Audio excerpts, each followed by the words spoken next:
Daily Broadside to 811. In 1997, the Fender Guitar Company, arguably with Gibson, the two most popular, biggest powerhouse guitar manufacturers on planet Earth, at least at the time then, comes out with the Fender Squier Venus guitar. Squier is the Fender, consider it like Honda and Acura. Acura is the high level and Honda is just the normal level. You know, it's like that. It's a Gibson and Epiphone, Fender and Squier. Squier's the cheaper version of a Fender guitar, but it's still made under the umbrella of Fender. But they made the Fender Squier Venus. It was Courtney Love's signature guitar. At the time, her and Bonnie Raitt were the only females that had a signature line guitar in the Fender Corporation. And what I don't understand about that is, like, girls typically don't play guitar in the numbers that would support a model like that, because no guy is going to buy a Squier Venus because it's a really feminine looking goofy guitar. Typically that would not be your the demographic that you're shooting for when you manufacture something like that. And as told, they only made them for like a year or two, and there's like less than 4,000 supposedly in existence because they didn't sell because, A, they're ugly, regardless of the fact that it's a girl guitar. That, by the way, didn't even come in pink. It came in like black, sunburst, and seafoam green. They didn't make it in pink. It wasn't even any. I mean, that was Courtney Love's whole thing was, get that? Her whole thing. It was all pink and lace and lace. You know, she's all frilly and, you know, the stuff she wore and everything to be coming in pink. And I think she played a pink one. I could be wrong.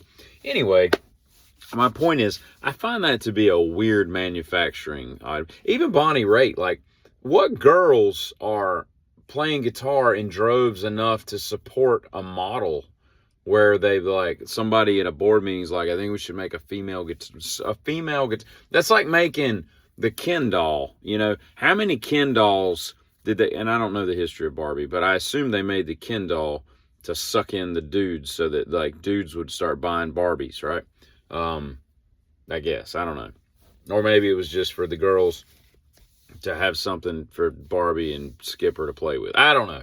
But it would be like making a line in the Barbie toy world that's curtailed towards boys. Because, yeah, there's going to be some boys that buy some kind of Barbie doll or whatever. It's weird, but there's not going to be a lot of them. And as much as it costs to manufacture something, I wouldn't think that would be a lucrative thing to do. I don't understand it. But nevertheless, it's all good. I think my refrigerator was sitting there the other night, and I hear this noise coming from the refrigerator that tells me that's not normal. And I'm like, looking in the kitchen, and I was like, this thing's got to be on its last leg, you know. It came with the house. I've been in the house for 8 years. It's got to be on its last leg. And I will say, and I'm torn. Okay, I got two things to consider. Number one is it's a side-by-side, which I've gotten used to. I grew up with the up and down, you know, the townhome model refrigerator, but as you know, an adult, I've had several side-by-sides, which I think I like more. You can put more frozen stuff, like bigger frozen items, into the freezer, but you don't use the freezer as often. And I mean, really, what are you doing? You know, you're cutting the leg off an ox and sticking it in there. I mean, it's just not necessary. But here's the other consideration. So I'm debating side by side, top and bottom. I kind of like the drawer on the bottom because, you know, whatever. But that seems to be a lot more expensive, and I'm just cheap with some stuff, and refrigerators are one of them. But the second thing I'm looking at is, which may drive the train, is I think I'm not going to get an ice maker because I don't use the ice maker, because I refuse to buy the filters that cost $60 because it's just, I mean, in 2 years' time, you've bought more filters than you ever had in the price of refrigerator. And so I got a Brita filter that I put all my water through, and I just drink it, you know, after it's been filtered out of the tap. And I make my own ice in little silicone ice trays, and it doesn't bother me. I tell you what, the convenience of silicone ice trays far outweighs what would it be, like $300-400 a year you're going to spend on those? You know how many silicone ice trays I can buy for the price of one of those stupid things? It's just dumb. So I have some decisions to make, and these are the decisions that you make as an adult. This is what they pay you the big bucks for. You gotta make decisions that sometimes are difficult to make.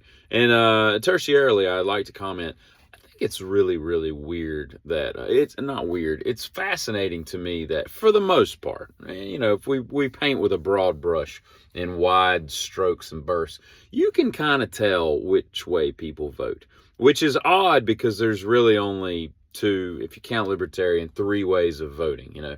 I consider myself libertarian. However, I get locked into a stupid ass this or that decision every election cycle. But for the most part, you can look at people and say, yep, she votes this way or he votes that way. I find that very interesting. That's a thing, And I don't understand the point of cufflinks.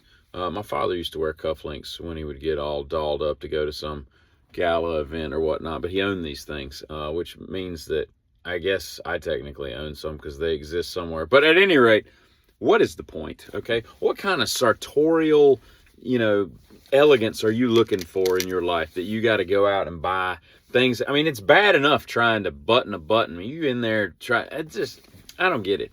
$700, $24,000, whatever you're spending on cufflinks.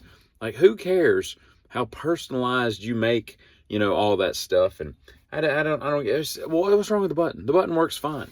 I'm just not into all this pomp and circumstance that people put on their bodies. It doesn't make any sense to me. I don't need any kind of necklaces or rings. I don't need anything attached to me, And lastly, I'd like to say that my buddy told me a couple weeks ago, he just mentioned in passing that the dog, the canine lupus, whatever the genus, species, family, phylum, order, what is it? Genus, species, family, order, phylum, something else. I think there's like 7 of them. Anyway, taxonomic rates or taxonomic, I don't know what I'm talking about. Anyway, he tells me, he says, he just tells me this out of the blue. He's like, that domesticated dogs can't carry the chromosomal mutation for mental retardation or Down syndrome. And I was like, all right. But I'm beginning to think that that's not true because my dog really makes me question that theory. Y'all have a good one.